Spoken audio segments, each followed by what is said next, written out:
നടിയെ ബലാത്സംഗം ചെയ്ത കേസിൽ നടൻ സിദ്ദിഖ് എത്തിയത് പോലീസിന്റെ ചോദ്യമുനയിലേക്കാണ്. 2.5 മണിക്കൂറോളം നീണ്ട ചോദ്യം ചെയ്യലിൽ പ്രത്യേക അന്വേഷണ സംഘം പ്രാഥമിക വിവരങ്ങൾ മാത്രമാണ് തേടിയത്.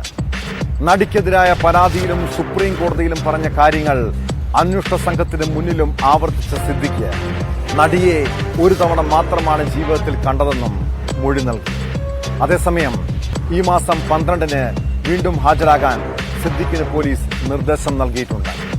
ഈ മാസം 22-നാണ് സിദ്ദിഖിന്റെ മുൻകൂർ ജാമ്യം സുപ്രീം കോടതി ഇനി പരിഗണിക്കുന്നത്.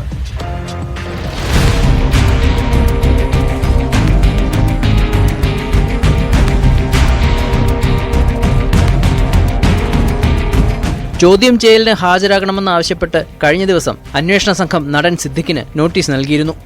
വിവരശേഖരണത്തിനാണ് ഹാജരാകാൻ നിർദ്ദേശം നൽകിയത്.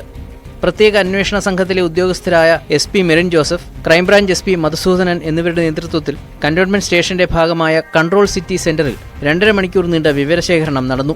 നടിക്കെതിരായ പരാതിയിലും സുപ്രീം കോടതിയിലും പറഞ്ഞ കാര്യങ്ങൾ അന്വേഷണ സംഘത്തിന് മുന്നിലും ആവർത്തിക്കുകയായിരുന്നു സിദ്ദിഖ്. ചോദ്യം ചെയ്ത് വിട്ടയച്ചെങ്കിലും സിദ്ദിഖ് 12-ാം തീയതി വീണ്ടും അന്വേഷണ സംഘത്തിന് മുന്നിൽ ഹാജരാകണം.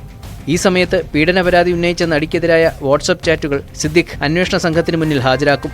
ഈ മാസം 22-നാണ് സിദ്ദിഖിന്റെ മുൻകൂർ ജാമ്യം സുപ്രീം കോടതി പരിഗണിക്കുന്നത്. ഈ ഘട്ടത്തിൽ തന്നെ വിവരങ്ങൾ കോടതിയിൽ ഹാജരാക്കി സിദ്ദിഖിനെ കസ്റ്റഡിയിൽ ആവശ്യപ്പെടാനാണ് പ്രത്യേക അന്വേഷണ സംഘത്തിന്റെ നീക്കം. കൊച്ചി സ്വദേശിയായ നടിയുടെ പരാതിയിൽ നടൻ ജയസൂര്യയ്ക്കും പോലീസ് നോട്ടീസ് അയച്ചു. ഈ മാസം 15-ന് കന്റോൺമെന്റ് സ്റ്റേഷനിൽ ഹാജരാകണമെന്നാണ് നിർദ്ദേശം.